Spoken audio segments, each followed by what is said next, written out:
आज हम लोग डिस्कस करेंगे कार्बन एवं उसके यौगिक में 31 क्वेश्चन से 40 क्वेश्चन। इसमें हम आपको बहुत सारी जानकारियां देंगे। जैसे आपका आज का पहला क्वेश्चन है 31 क्वेश्चन कि पॉलीविनाइल क्लोराइड का उपयोग होता है।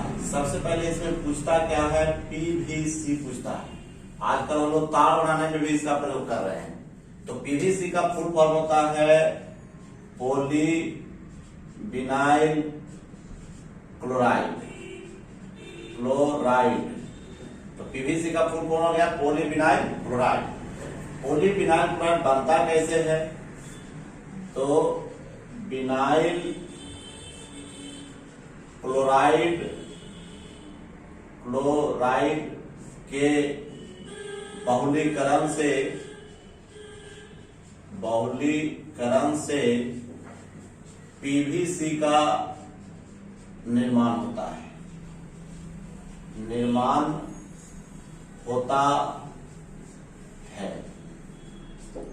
अब तो कहता कि पॉलीविनाइल क्लोराइड का उपयोग कहाँ होता है? तो सीट कवर बनाने में, दूसरा चादर बनाने में, तीसरा आपका बरसाती बनाने में। इसका मतलब तीनों होगा ऑप्शन, इसलिए इसका ऑप्शन चौथा हो जाएगा सभी में। अब नेक्स्ट क्वेश्चन है क्वेश्चन नंबर 32। कैल्शियम कार्बाइड पर जल प्रवाहित करने से क्या बनता है? सबसे पहले हम लोग जानते हैं इसको, कैल्शियम कार्बाइड को लोग कैल्शियम कार्बाइड नहीं कहते हैं, कैल्शियम कार्बाइड को लोग कहते हैं कार्बाइड। ये कार्बाइड दे दीजिए, फल पकाने के लिए है। तो कैल्शियम कार्बाइड पर जल प्रवाहित करने से एसिटिलीन का निर्माण होता है। CaC2 पर आपको जल प्रवाहित करेंगे तो आपका C2H2 बनेगा, साथ ही प्लस कार्बन डाइऑक्साइड देगा। तो इस प्रकार से आपका कैल्शियम कार्बाइड पर जल प्रवाहित करने से आपका एसिटिलीन गैस का निर्माण होता है। पूछा यही है कि कैल्शियम कार्बाइड पर जल प्रवाहित करने से क्या होता है? तो एसिटिलीन का निर्माण होता है, जिसका सूत्र होता है C2H2। इसी को एथाइन भी कहते हैं। तो फलों को कृत्रिम तरीका से पकाने के लिए एसिटिलीन गैस का प्रयोग होता है, जबकि फलों को प्राकृतिक रूप से पकाने के लिए एथिलीन गैस का प्रयोग होता है। फलों को कृत्रिम तरीके से पकाने के लिए एसिटिलीन गैस का प्रयोग होता है। एसिटिलीन गैस का प्रयोग होता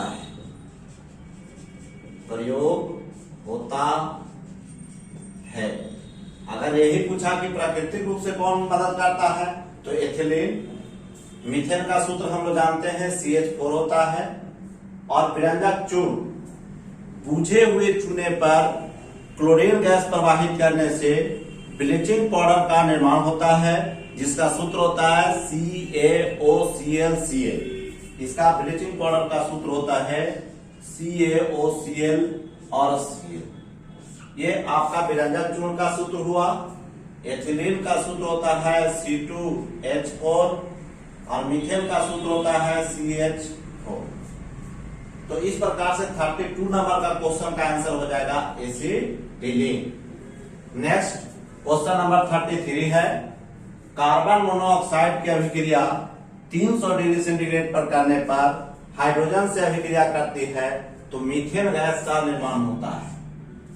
तो देखिए, मीथेन का निर्माण के लिए एक और है, सोडियम एसीटेट को सोडा लाइम के साथ गर्म करने पर सोडियम एसीटेट को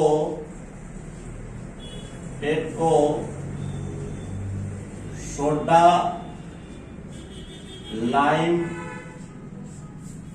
के साथ गर्म करने पर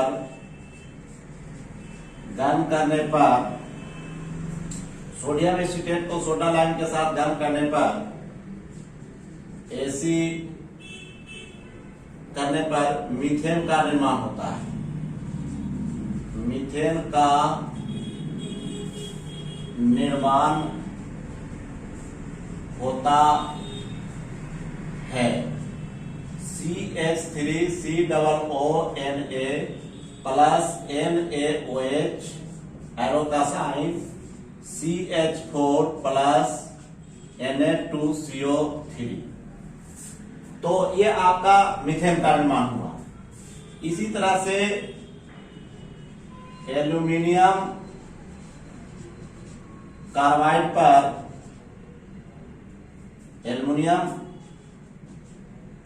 पर जल प्रवाहित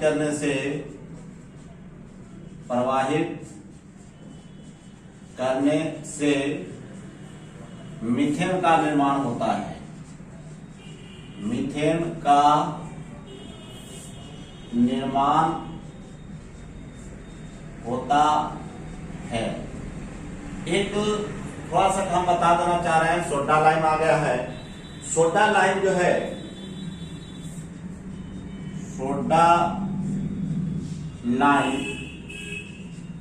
सोडा लाइम जो है CaO प्लस NaOH का मिश्रण होता है। सोडा लाइम अगर पूछा जाए कि सोडा लाइम किस किस चीज का मिश्रण है, तो कैल्शियम ऑक्साइड और NaOH, जिसमें इसमें केवल और केवल NaOH का प्रयोग होता है। नेक्स्ट क्वेश्चन नंबर 34, कौन सी गैस फलों को कृत्रिम तरीका से पकाने में उपयोग किया जाता है? तो वो आपका एसिटिलीन गैस है। फलों को कृत्रिम रूप से पकाने में किसका प्रयोग होता है? तो एसिटिलीन को। जबकि फलों को प्राकृतिक रूप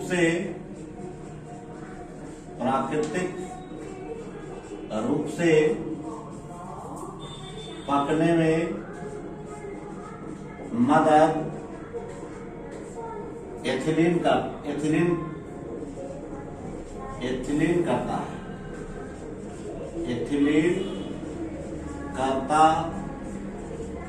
है। एक क्वेश्चन और एथिलीन पर पूछा जाता है कि पूछेगा कि पादप में कौन सा हार्मोन है जो गैस के रूप में पाया जाता है? वह है आपका एथिलीन। पादप में कौन सा हार्मोन गैस के रूप में पाया जाता है? गैस के रूप में पाया जाता है, वह है आपका इथिलीन।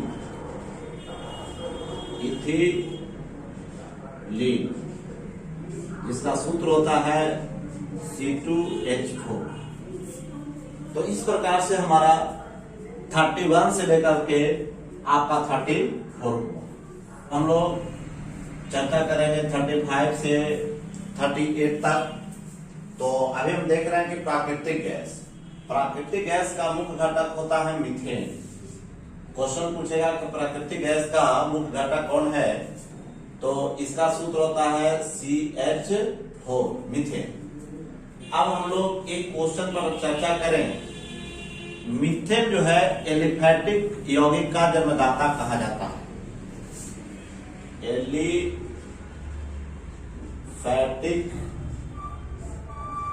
यौगिक का जन्मदाता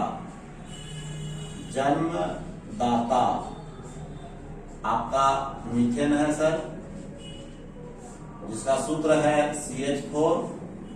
इसी में आपका पूछेगा, इसी कड़ी में आपका CNG में क्या रहता है? CNG का पहले फुल फॉर्म जान लीजिए,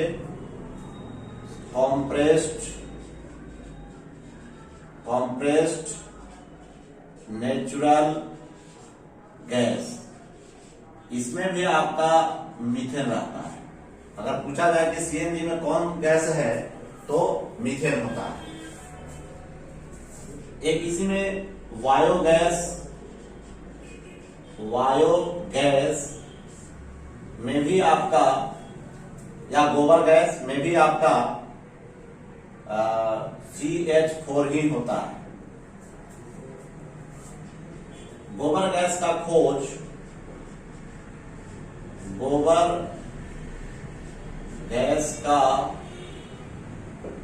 खोज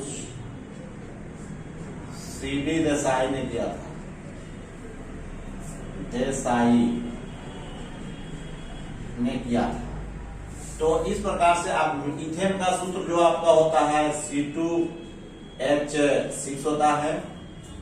ब्यूटेन का सूत्र होता है C4H10। C4H10 को हम लोग ब्यूटेन कहते हैं। और ब्यूटेन के दो समावयवी लिख देते हैं यहाँ। ब्यूटेन के दो समावयवी हैं। एक है नॉर्मल ब्यूटेन एवं आइसो ब्यूटेन। नॉर्मल ब्यूटेन और आइसो ब्यूटेन।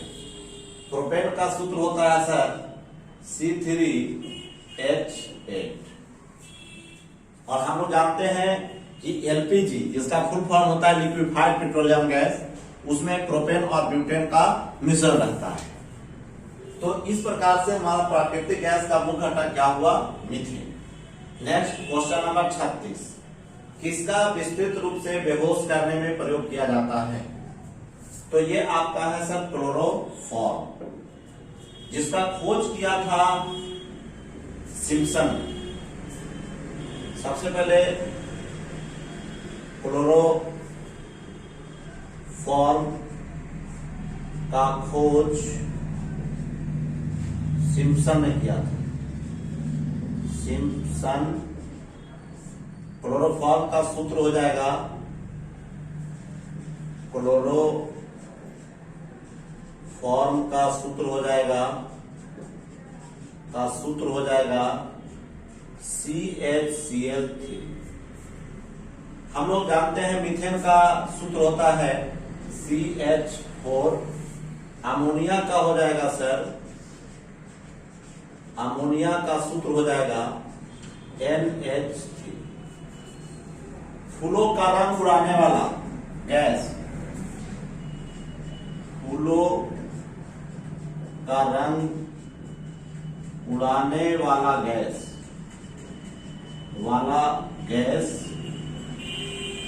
उसका नाम है क्लोरीन।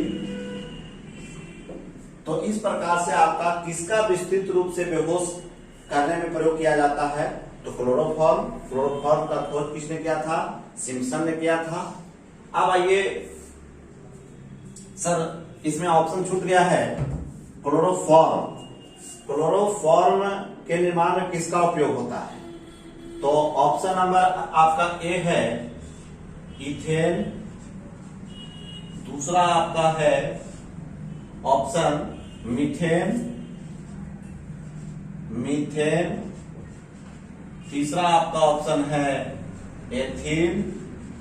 चौथा ऑप्शन है एसिटिलीन। तो सबसे पहले हम लोग क्लोरोफॉर्म समझते हैं। यहां पर अभी बात कर चुके हैं कि क्लोरोफॉर्म का खोज किसने किया था। तो क्लोरोफॉर्म के निर्माण में मीथेन का प्रयोग करते हैं। इसमें हम लोग क्या करते हैं सर कि CH4 को क्लोरीन से अभिक्रिया कराते हैं। तो पहला बार आपका CH2Cl बनता है, CH3Cl प्लस HCl, फिर CH3Cl प्लस Cl2 करता है। तो ये आपका CH2Cl2 प्लस HCl, फिर हमारा CH2Cl2 अभिक्रिया Cl2 से करता है। तो हमारा बच जाता है CHCl3 प्लस HCl। इस प्रकार से हमारा मीथेन को जब हम लोग क्लोरीन से अभिक्रिया कराते हैं तो क्लोरोफॉर्म का निर्माण होता है, जिसका खोज सिम्पसन साहब ने किया था। अब आइए इथेन, जिसका सूत्र तो हम लोग पहले ही जान चुके हैं, C2H6 होता है। एथीन का सूत्र हो जाएगा आपका C2H4। एसिटिलीन का सूत्र हो जाएगा C2H2। अब आइए हम लोग क्वेश्चन नंबर 38 चले। कहता आश्रु गैस, ठीक है। आश्रु गैस में, आश्रु में एक प्रकार का इसमें एंजाइम का स्रवण होता है आश्रु में। अब हम लोग आश्रु गैस में क्या होता है, तो क्लोरोएसिटोफिनॉल, जो ऑप्शन नंबर 2 में है। दूसरा, पहला ऑप्शन है बेंजीन। बेंजीन का सूत्र होता है सर C6H6। इसको हम लोग एरोमेटिक कंपाउंड के जन्मदाता कहते हैं। एरोमेटिक कंपाउंड, एरोमेटिक यौगिक का जन्मदाता, जन्मदाता कहते हैं बेंजीन को। बेंजीन को कहते हैं। अब आइए, एक है ब्रोमोएसिटोफिनॉल, तो नहीं है, फिनॉल। फिनॉल जिसका सूत्र होता है सर, फिनॉल जिसका सूत्र होता है C6H5OH। इसको कार्बोनिक अम्ल भी कहते हैं। फिनॉल को कार्बोनिक अम्ल कहते हैं। फिनॉल और फॉर्मल्डिहाइड के बहुलीकरण से हमारा बेकेलाइट का निर्माण होता है। बेकेलाइट जो है आपको दृढ़ प्लास्टिक है। इस प्रकार से हमारा क्वेश्चन नंबर 35 से 38 तक का सॉल्यूशन हुआ। तो इस तरह से हम लोग देखें कि 5 से 38 नंबर क्वेश्चन आपका सॉल्यूशन हो गया। अब इसके बाद जो है हम लोग करेंगे 2 क्वेश्चन और बच गया है, 39 से लेकर के 40 तक। अब हम लोग क्वेश्चन नंबर 39 से 40 की चर्चा करेंगे। वेल्डिंग उद्योग में प्रयोग किया जाता है। तो वेल्डिंग उद्योग में हम लोग एसिटिलीन का प्रयोग करते हैं, जिसका सूत्र तो हम लोग को पहले ही पता है। एसिटिलीन सिलीन का सूत्र हो जाएगा आपका C2H2। इसी को एथाइन कहते हैं, एथाइन। बेंजीन का सूत्र तो हम लोग जान चुके हैं, C6H6 कहते हैं। एरोमेटिक कंपाउंड का जन्मदाता कहते हैं। मीथेन का सूत्र हो गया CH4। एथेन का सूत्र हो जाएगा C2H6। इस प्रकार से हमारा जो है वेल्डिंग उद्योग में या आपको फलों को कृत्रिम तरीका से पकाने के लिए एसिटिलीन का प्रयोग किया जाता है। उसके बाद जो है हम लोग क्वेश्चन नंबर 40 देखते हैं। रबर के बल्कनीकरण की प्रक्रिया का किस वैज्ञानिक ने आविष्कार किया था? इनका नाम है चार्ल्स गुडईयर। रबर के बल्कनीकरण में सल्फर का प्रयोग किया जाता है। रबर के बल्कनीकरण में सल्फर का प्रयोग किया जाता है। सल्फर का प्रयोग